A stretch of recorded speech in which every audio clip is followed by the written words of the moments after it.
दीपालीताई आहेत म्हणून मला एक छोटीशी आठवण सांगावीशी वाटते. स्मिता तळवलकर आणि दीपालीताई यांचं खूप घट्ट नातं होतं आणि तसंच ते माझंही होतं. त्या नेहमी एक गोष्ट सांगायच्या, ती बाईंचीच गोष्ट आहे म्हणून आज सांगावीशी वाटते. त्यांच्या एक बाई होत्या, हुजूर पागात शिकायला होत्या स्मिताताई, आणि त्यांच्या एक बाई होत्या, त्यांना ना ष्ट म्हणता येत नसे. तर स्मिताताई बॅक बेंचर. एक दिवस असं झालं की मागच्या बाकावर त्या बसलेल्या होत्या आणि त्यांच्या मागे एक अष्टविनायक असलेलं एक कॅलेंडर. वारा आला, कॅलेंडर खाली पडलं. तर बाई म्हणाल्या, गोविलकर काय झालं? स्मिताताईचं माहेरचं नाव गोविलकर. गोविलकर काय झालं? स्मिताताई म्हणाल्या, काही नाही बाई, अष्टविनायक नट्ट झाला. आता बाईंचं खरं म्हणजे त्यांनी नक्कल केली होती, पण त्या बाई इतक्या छान होत्या की त्यांनी त्या नकलेकडे बघून स्मिताताईंनी नाटकात काम केलं पाहिजे, अभिनय केला पाहिजे, हे त्यांचे गुण हेरले. शिक्षिका अशी असते की जी ते गुण हेरते आणि त्यातनंच पुढे स्मिताताईंचं नाटकात काम करणं असेल हे सगळं झालं. पुढची त्याची छोटीशी गोष्ट अशी आहे की जेव्हा स्मिताताईंच्या घरी म्हणजे सुट्टी, सगळी मुलं आपापल्या घरी जायची, पण स्मिताताईंचे आई बाबा भारतात नसायचे, त्यामुळे त्यांना घरी जायला आईबाबांकडे जाणं नसायचं. याच बाई होत्या ज्यांच्या घरी स्मिताताई पूर्ण सुट्टी या बाईंच्या घरी असायच्या. आणि त्या बाईंनी जेव्हा शाळा सुटली तेव्हा 10वी झाल्यानंतर स्मिताताईंना एक अंगठी दिली होती आणि एक गुलाबी साडी. स्मिताताई नेहमी सांगायच्या की एका छान फंक्शनला जाताना मी ती गुलाबी साडी नेसून गेले, ती अंगठी हातात होती आणि बाई आल्या भेटायला, कारण त्या दिवशी स्मिताताईंना एक अवॉर्ड होतं. आता इतकं सुंदर अवॉर्ड मिळाल्यानंतर शिष्य जसा आज दीपालीताईंना वाटतंय की खूप छान ऐश्वर्या काम करते, तसंच झालं आणि त्या बाईंनी खूप कौतुक केलं, म्हणजे अगदी लहानपणापासून इथपर्यंत. आणि मग त्या म्हणाल्या स्मिताताईंना, कितीही कट्ट पडत असतील नाही का,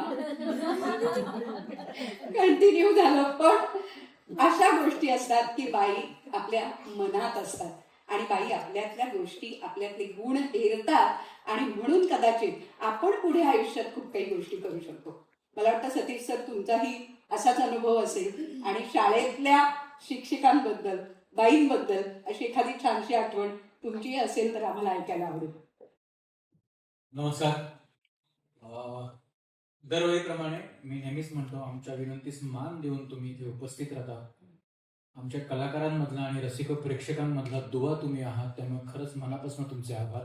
प्रत्येक वेळी तुम्ही येता आणि आमचं मनोबल वाढवता आणि आम्हाला घराघरात पोहोचवता. Thank you so much. किस्सा सांगायच्या आधी मी हेही सांगेन की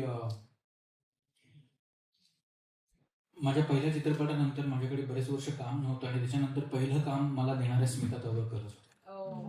त्यामुळे त्यांच्या ऊन पाऊस या मालिकेपासून सुरुवात केली, त्यामुळे कुठेतरी डॉट्स जॉईन होतात आणि कुठेतरी तुम्ही त्यांच्या बाईंनी जो वारसा दिलाय तो त्या पुढे चालवत राहिलं.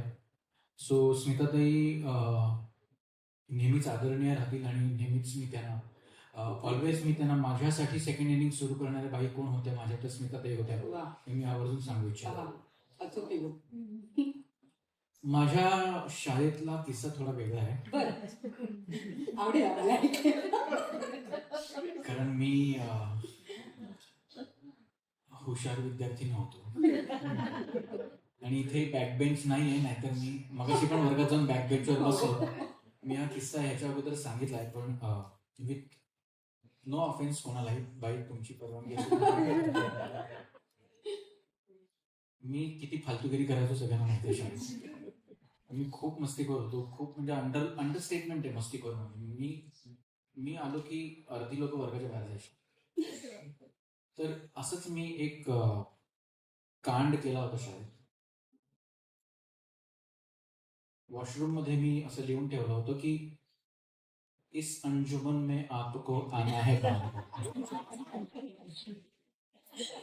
आणि माझं अक्षर तुम्ही जर निबंध वाचला असेल आता तर लागलं असेल अक्षर माझं अक्षर फक्त डॉक्टरांनाच लागेल, त्यांनी ओळखलं आणि मी खालती त्याचा ऑथर म्हणून प्रिन्सिपलचं नाव म्हणजे स्वतःचं नाव कोण येईल. तर आमच्या शाळेत सकाळच्या प्रार्थनेनंतर अनाउन्समेंट करायची, या महिन्याचे दिग्गज कोण आहेत आणि ह्या महिन्याचे वीर कोण आहे. आणि मला भीती वाटली की आता अख्ख्या शाळेच्या समोर माझं नाव अनाऊन्स होईल, म्हणून मी त्या दिवशीची शाळा संपल्यानंतर वर्गातला स्पीकर चोरला. हा विचार करून की माझ्या वर्गाला ऐकून नाही आलं तर कोणालाच येणार नाही. केवढी अक्कल तोकडी असू शकते की माझ्या वर्गात ऐकून नाही आलं म्हणून कोणालाच कसं नाही का, उरलेल्या सगळ्या शाळेला ऐकून.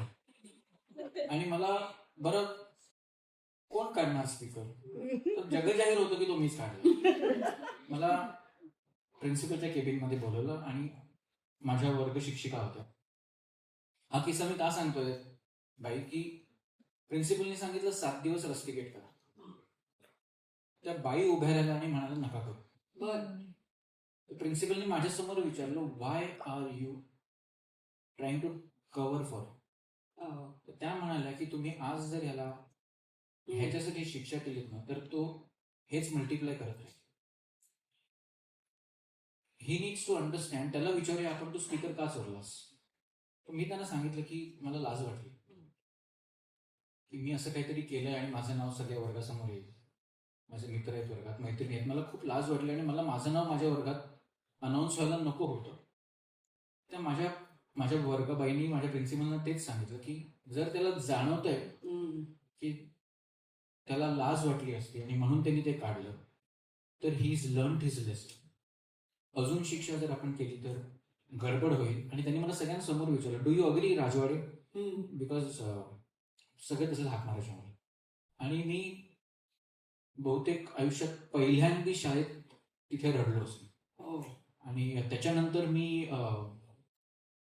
जो काठावर पास व्हायचो तो शाळेला टेन्शन असायचं की ह्याच्यामुळे 100% रिझल्ट लागणार नाही आपल्या शाळेचा. काही ठराविक मुलं होती, हेरली होती शाळेत, की ह्यांच्यामुळे आपल्या 10वीचा 100% रिझल्ट लागणार नाही.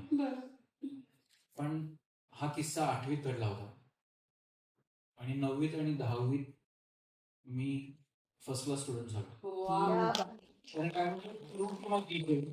तुम्ही माझी बाजू घेतली ते व्यर्थ गेलं नाही. सो आय रिअली रिमेंबर हा किस्सा. तो स्पीकर अजूनही आहे माझ्याकडे. तो मी शाळेत असताना वॉकमनला कनेक्ट करायचो आणि मोठ्याने वॉकमन ऐकायचो रूम मध्ये. प्रिलिम्सच्या वेळेस तो अलार्म क्लॉकला लावला होता, सो त्यात रात्री झोपल्यानंतर मोठ्याने तो वाजेल आणि आम्ही सगळे उठून, माझ्या घरचे पण उठायचे त्या स्पीकरवर. तो स्पीकर अजूनही आहे आणि आय एम सॉरी, शाळेला सुद्धा मी सॉरी म्हणतो, पण तो स्पीकर मी देणार नाही.